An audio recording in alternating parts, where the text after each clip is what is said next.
Hello, everybody. Welcome to today's show. My name is Spencer Walsh. Thank you so much for joining us here on the episode. Really do appreciate it, of course. Here's what we're going to be talking about today. A new CDC statement on schools calls for the reopening and downplays potential health risks. Also, did New York just get one of the most left-wing governments it's ever gotten before? Yes, it did. Very exciting. We'll tell you about that, what to expect on that. Also, we will let you know about what's going on with Portland and how the federal police recently tear-gassed the Portland mayor, and we'll talk about the cancel culture debate. Is it about free speech, or is it about something different, a little bit less sinister? That is what we're going to be talking about on today's show. Thank you so much for joining us. Last few stories, by the way, are going to be little clips from YouTube. So if you want to see those full videos go, of course, head to YouTube. Check that out. All right. Here's what we got going on today. Top U.S. public health agency issued a full-throated call to reopen schools in a package of new resources and tools posted on its website Thursday night that opened with a statement that sounded more like a political speech than a scientific document listing numerous benefits for children of being in school and downplaying the potential health risks. It sounds like it is really sad that, like, really, if you think about it, the world that we have come across yet, like the world that we have come across, the world that we are living in today, that it is hard for, and it's now a political discussion to talk about, like, why it would be good for kids to go back to school. Obviously, everybody wants to go back to school, but the problem is it is just not safe yet in most parts of the country. Maybe a little bit more safe in, like, maybe the Northeast, where the virus hit hard here first, and things have kind of gotten under control now. But, again, you don't really know. So, yeah. The CDC published the new guidance 2 weeks after President Trump criticized its earlier recommendations on school reopenings as very tough and expensive. So it really sounds like what they did here is they kind of changed their tune to kind of be more applicable to what Trump wants here, which is very, very disturbing because we are supposed to, of course, be trusting these people with our safety. Like, I'm going to be hypothetically going to school at some point in the near future, whether it be online or whether it be in person or with some sort of social distancing requirement in place. And you want, obviously, to have the most successful and safe methods of things possible. But the package of materials began with the opening statement titled, quote, "The importance of reopening America's schools this fall," and repeatedly described children as being low risk for being affected by or transmitting the coronavirus, even though the science on both of those aspects is far from settled. That's the very important thing. I think really they know it. Like, we saw what they would do on if their work was kind of unpoliticized with the statements a few weeks ago. I think like that's where we kind of got an idea of what they really think and how they would really kind of go about conducting themselves in the situation. But as you can see, it has turned out to be a little bit different. While children infected from by the virus are at low risk of becoming severely ill or dying, how often they become infected and how efficiently they spread the virus to others who may be at a higher risk is not definitively known. Children in middle school and high school may be at much higher risk of those under 10, also, according to some recent studies. So if I'm out going around, I could get COVID as opposed to like a preschooler or like a kindergarten or something. That could be a completely different situation. Beyond the statements, the package included decision tools and checklists for parents, guidance on mitigation measures for schools to take, and other information some epidemiologists described as helpful, but some of the other stuff has been drawing some condemnation from other sources. The new materials are meant to supplement guidance the CDC previously issued on when and how to reopen the schools, with recommendations such as keeping desks 6 feet apart and keeping children in one classroom all day instead of allowing them to move around, which, again, does not make a lot of sense for high schools and middle schools where, I mean, I don't know how it works, but at least the way I thought it worked in most places is you would be going around from place to place to place with different classrooms with different people all day. Like, that's normally how it works. And sometimes people even at different grades.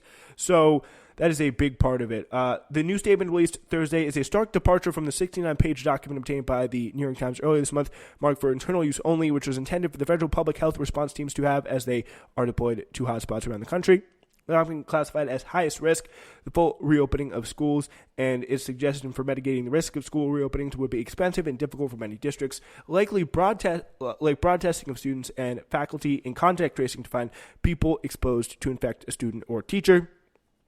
People exposed to an infected student or teacher.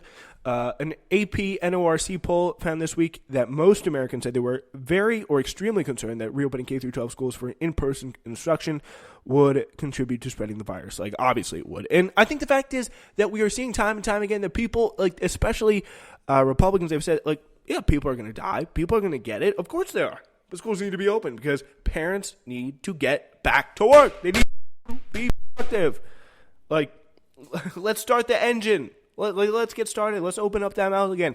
Let's get things rip-roaring. Get them back to previous levels, which is just not possible in the way things that have been handled thus far. It just is not.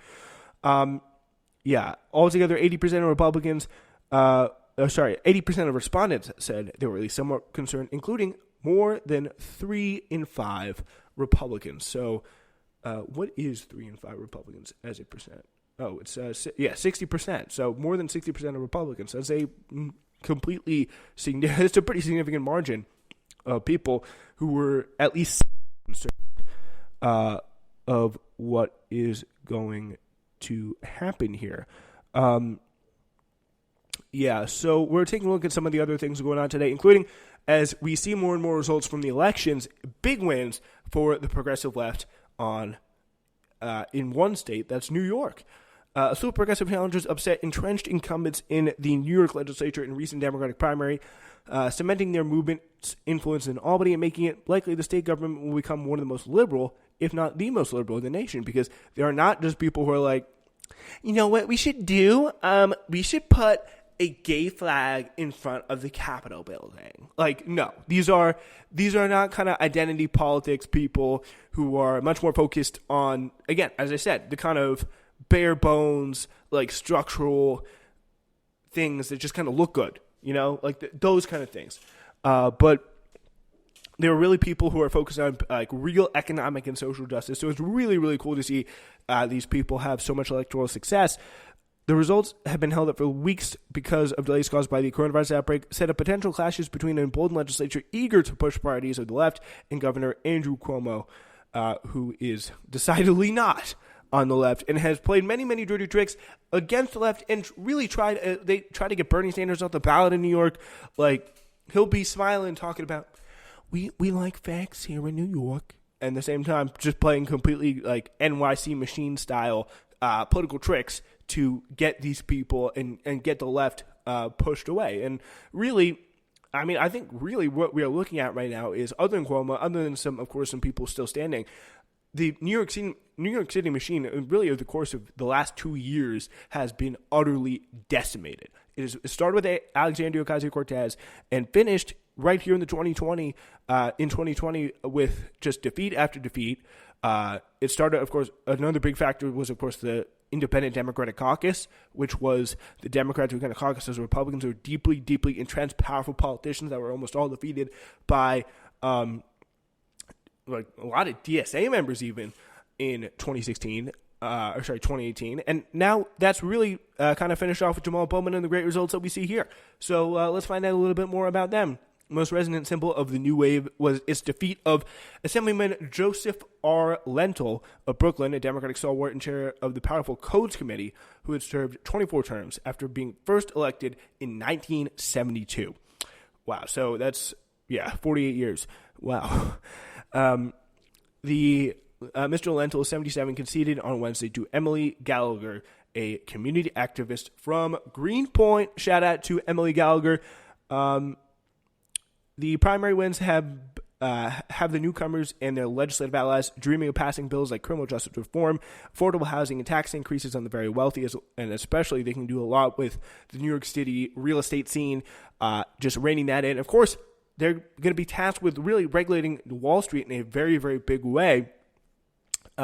Many will find common ground with the younger and more diverse crop of legislators elected in 2018 when Democrats picked up 8 seats in the Senate to capture the majority for the first time, really, because of kicking out the IDC, really was what it was. They gave the Senate the majority in New York. The influence of those progressive lawmakers was first made clear in measures including systems. By the way, Emily Gallagher is DSA endorsed, so we want to give that out. Shout out to DSA. They've done amazing work on this and the 2018 election, so shout out to them.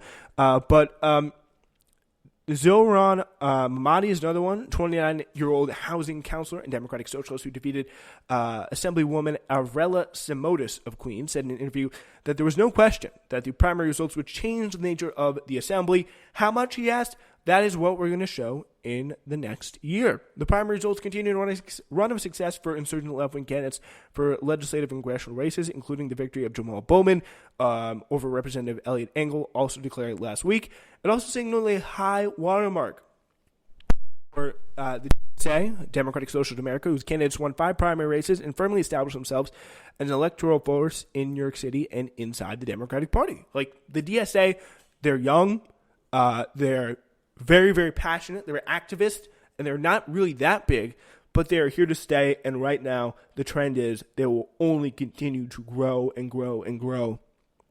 More and more people put more and more people in election after election after election. So, the swift rise in the state comes just 2 years after the most famous standard bearer, AOC, stunned the party by defeating Joseph Crowley, the number 4 Democrat at the time, in a June primary.